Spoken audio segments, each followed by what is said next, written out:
use of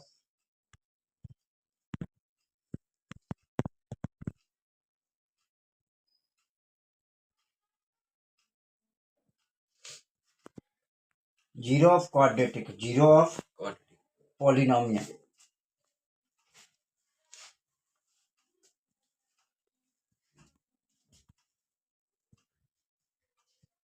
Polynomial x square minus 9। हमें यहाँ पे जीरो फाइंड करनी है। क्या पता करना है? जीरो। तो x square 9 minus 9 is equal to 0। ठीक है, ये इधर आ जाएगा। X square is equal to minus वाला इधर आके प्लस, ये एक्स स्क्वायर इधर आके अंडर रूट हो जाएगा। एक्स स्क्वायर जब अंडर रूट होगा, ये नेगेटिव और पॉजिटिव दोनों में से कोई एक हो सकती है, तो ये 9 आ जाएगा। 9 जो है 9 का अंडर रूट टूटता है 3 मल्टीप्लाई 3, तो इसका मतलब है इसमें से एक 3 बार आ जाएगा। X is equal two plus minus 3। तो इसका कहने का भाव है एक्स इज इक्वल टू 3 भी हो सकता है, माइनस 3 भी हो सकता है, 3 भी हो सकता है, माइनस 3 भी हो सकता है। तो इसमें देखते हैं कहाँ पे कह रहा है एक्स 3 हो सकता है या माइनस 3 हो सकता है, उसमें से हम चेक करेंगे। तो ये है, तो ये बी आंसर आएगा इसका। क्या आएगा? बी आंसर होगा। सम नंबर 8 आंसर बी। ठीक है जी, इज दैट क्लियर? लो पहले ये करके दिखाओ मेरे। The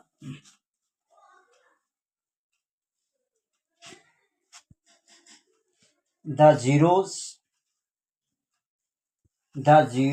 of the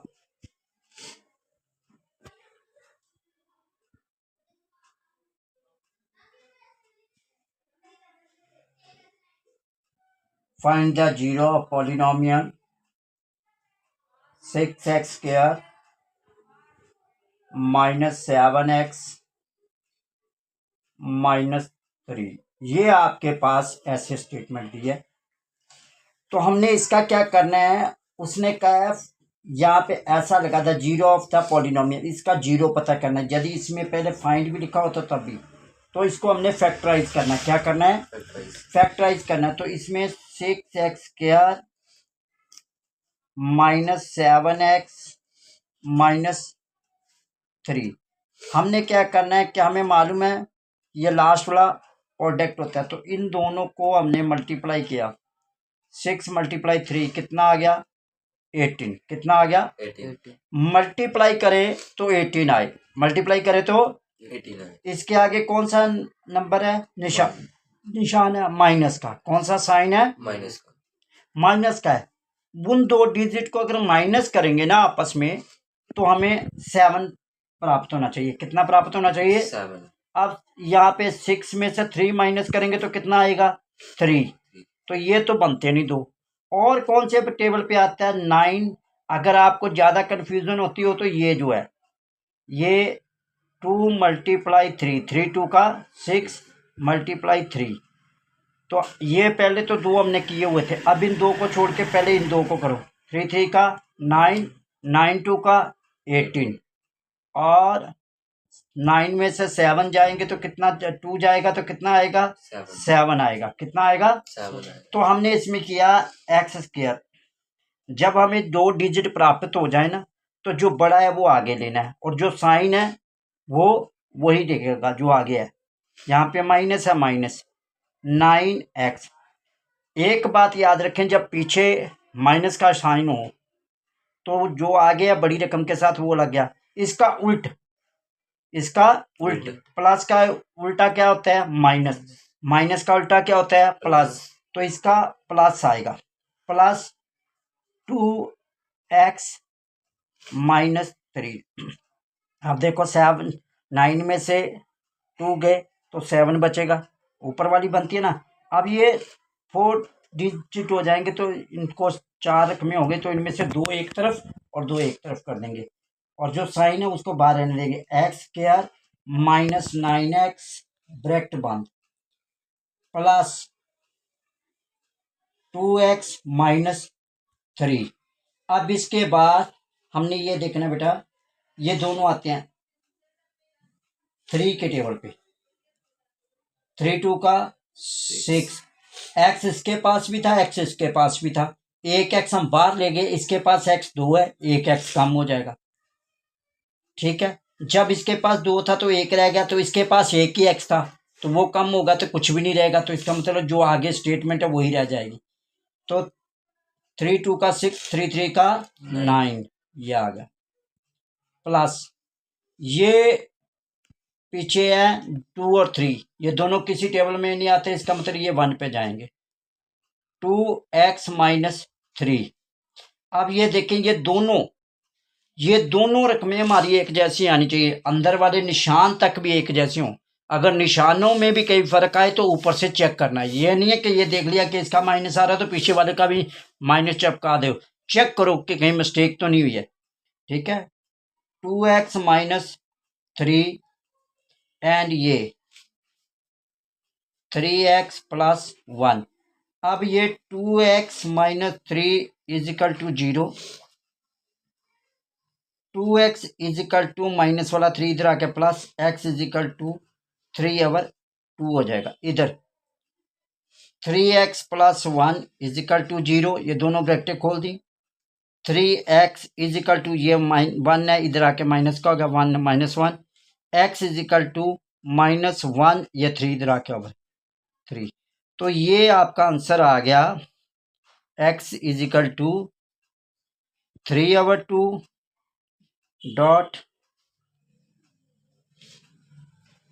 minus 1/3। अब इसमें से देखेंगे हमारा आंसर कहाँ पर शो हो रहा है, तो कौन सा सम था हमारे पास, ये देखें, ये सा आंसर, इसको हम चेक करेंगे। तो इसमें से हमारे पास -3/2 एंड 3/2 ये आ रहा है, तो that is the perfect answer, ये हमारा करेक्ट आंसर है। ठीक है जी, is that clear? Find the sum, find the sum and product, find the sum and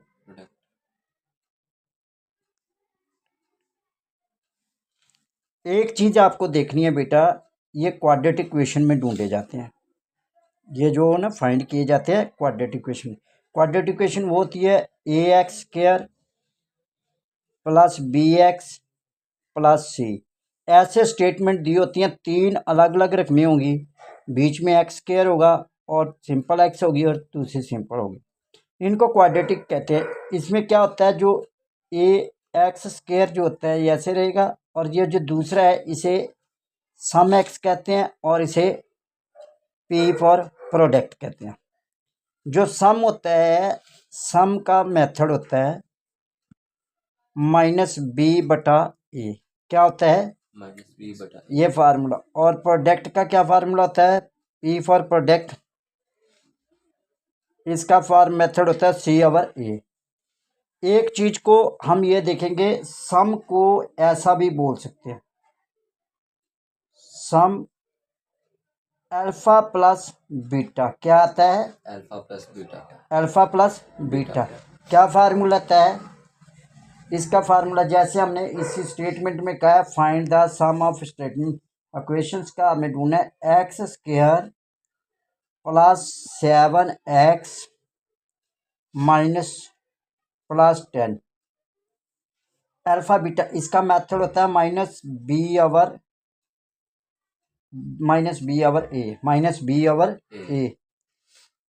मैंने आपको बताया a पहली स्टेटमेंट, दूसरी b, तीसरी c, तो b कितना है 7, x नहीं इसमें लेना है, इसके साथ -7/1, इसके आगे कोई नहीं है, जहाँ पर कोई ना हो वहाँ पे कौन होता है, हाँ, जिसका कोई नहीं उसका भगवान होता है, खुदा है यारो, मैं नहीं कहता किताबों में लिखा है यारो, ठीक है ना।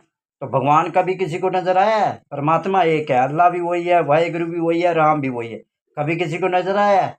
तो इसलिए इसी तरह भगवान नहीं नजर आता, तो -7 आ गया। अच्छा, आगे आ गया प्रोडक्ट, क्या आ गया प्रोडक्ट, प्रोडक्ट में अल्फ़ा बीटा क्या आता है, अल्फा बीटा, यानी कि मल्टीप्लाई वाले में, ठीक है ना। उसका क्या मेथड होता है, सी ओवर ए, क्या होता है, सी ओवर ए, सी ओवर ए। तो सी कितना है 10, फिर 1 आएगा तो 1 मैंने आपको बताया नहीं लगेगा 10। तो इस तरह से सम एंड प्रोडक्ट आ गया -7.10। अब ये हमारा आंसर है। तो इसमें यही पूछा गया, उसमें उसने कहा था कि find the sum and product, find the sum and product of the polynomials, quadratic में से यही पूछा गया था। तो इसमें से हमने देखा हमारे पास -7 और 10 आया है। देखो यहाँ पे प्लस में है दोनों, यहाँ पे ये पहले प्लस और ये दोनों माइनस में है, परंतु यहाँ पे माइनस, क्योंकि पहले देखना है सम, तो सम पहले आएगा माइनस। ये ना अगर ऐसे भी होगा ना 10 - 7 तब भी रॉन्ग आंसर होगा, क्योंकि जो उसने पूछा है पहले सम, तो सम पहले होगा -7। अगर दो स्टेटमेंट हों, अगर ऐसे, जैसे एक स्टेटमेंट ये है, मान लो इसी तरह अगर एक स्टेटमेंट ऐसे होती 10.-7, तो बेटा इसमें से है कि पहले उसने सम पूछा था तो सम पहले आना चाहिए था, प्रोडक्ट पूछा है तो प्रोडक्ट बाद में आना चाहिए था। तो ये यहाँ पे आ रहा है। तो is that correct answer, is that correct, ये करेक्ट आंसर है। लग गई समझ जी, ठीक है। इट इज़ अ इम्पॉर्टेंट सम, ये इम्पोर्टेंट है। ये जरूरी नहीं है कि ये सम इसी तरह का आएगा, इसके